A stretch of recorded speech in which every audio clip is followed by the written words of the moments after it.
تھا 20 دسمبر 2020 کا، جب ایک 30 فٹ کی بوٹ بہامس آئلینڈ سے فلوریڈا کی طرف روانہ ہوئی اور اس بوٹ میں 20 پیسنجرز سوار تھے۔ کیونکہ اس بوٹ نے بہامس سے فلوریڈا کا سفر پہلے بھی کئی بار طے کیا تھا، اسی وجہ سے یہ سفر بھی ان کے لیے بالکل نارمل تھا۔ لیکن بیچ سمندر میں اس بوٹ کے ساتھ آخر کیا واقعہ پیش آیا تھا؟ ان کو سمندر نگل گیا یا یہ کسی طوفان کا شکار ہوئے؟ اگر صرف کوئی انفارمیشن تھی تو وہ یہ تھی کہ بہامس آئلینڈ سے یہ بوٹ بالکل ٹھیک ٹھاک حالت میں نکلی تھی۔ لیکن اس انفارمیشن کے علاوہ ایک اور انفارمیشن بھی تھی، اور وہ یہ تھی کہ اس بوٹ کو برمودا ٹرائنگل سے کراس کر کے گزرنا تھا۔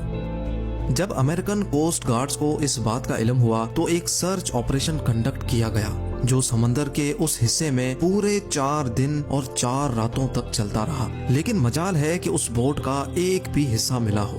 ناظرین، ہم سب نے برمودا ٹرائنگل کی کئی اسٹوریز سن رکھی ہیں۔ برمودا ٹرائنگل سمندر کا ایک بہت بڑا حصہ ہے جو اصل میں اٹلانٹک اوشن میں پایا جاتا ہے۔ یہ ٹرائنگل فلوریڈا سے برمودا آئلینڈ اور پھر پورٹو ریکو سے ہو کر واپس فلوریڈا پر ختم ہوتا ہے۔ اس بننے والے ٹرائنگل کا ایریا 8 لاکھ اسکوائر کلومیٹر کے برابر ہے، یعنی یہ ٹرائنگل پاکستان اور ترکی سے بھی زیادہ بڑا ہے، جس کو کبھی برمودا ٹرائنگل تو کبھی ڈیولز ٹرائنگل بھی کہا جاتا ہے۔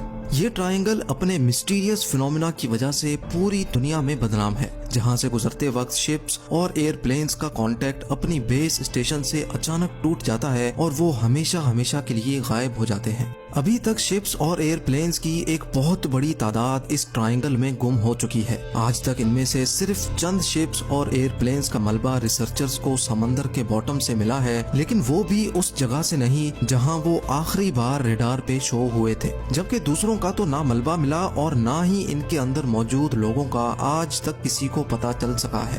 سمندر کے اس حصے میں طاقتور وارٹیکس پایا جاتا ہے یا پھر یہاں سی مونسٹرز اور ایلینز کا بسیرا ہے۔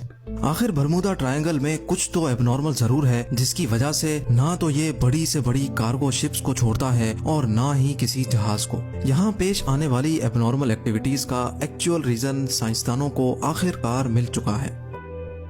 یہ معاملہ شروع ہوا تھا 1945 میں، جب یو ایس نیوی کے 5 ٹورپیڈو بامبر ایئر کرافٹس ایک مشن پر نکلے تھے۔ ان 5 ایئر کرافٹس میں بیٹھے 14 لوگوں کے لیے یہ بالکل روٹین پریکٹس تھی، لیکن برمودا ٹرائنگل کے ایریا میں آتے ہی یو ایس نیوی کے ریڈار سے وہ 5 بامبر طیارے اچانک غائب ہو گئے، اور وہ بھی ایک ساتھ۔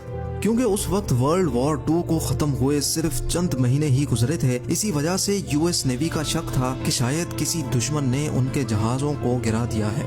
ان کی تلاش میں ایک اور نیوی ایئر کرافٹ بھیجا گیا، لیکن حیرت انگیز طور پہ وہ بھی برمودا ٹرائنگل کے ایریا میں آتے ہی ریڈار سے غائب ہو گیا، اور اس طرح نہ ہی کبھی ان 5 بامبر ایئر کرافٹس کا اور نہ ہی اس ریسکیو جہاز کا کبھی پتہ چل سکا۔ یہی وہ واقعہ تھا جس کے بعد دنیا بھر میں برمودا ٹرائنگل کو خوف کی نگاہوں سے دیکھا جانے لگا۔ لیکن اس واقعے سے تقریباً 10 سال پہلے کچھ ایسا ہی سین ایک اور جہاز کے ساتھ ہوا تھا، لیکن خوش قسمتی سے وہ اپنی جان بچانے میں کامیاب ہو گئے تھے۔ 19 سالہ ٹوئنز جارج اور ڈیوڈ روتھسچائلڈ امریکن نیوی میں آفیسرز تھے۔ اچانک ان کو اپنے والد کی موت کی خبر ملی تو ان کو ایک پرائیویٹ ایئر کرافٹ میں بیٹھ کر اپنے ہوم ٹاؤن جانا پڑا۔ ابھی جہاز کو برمودا ٹرائنگل کے سمندر کے اوپر پہنچے صرف 20 منٹ ہی گزرے تھے کہ پائلٹ نے ان کو بتایا کہ جہاز کے تمام انسٹرومنٹس کام کرنا چھوڑ گئے ہیں۔ نہ ہی پائلٹ کو فیول کا اندازہ تھا، نہ ہی اس کا ریڈیو کام کر رہا تھا، اور نہ ہی اس کو یہ معلوم تھا کہ اس وقت وہ کس ڈائریکشن میں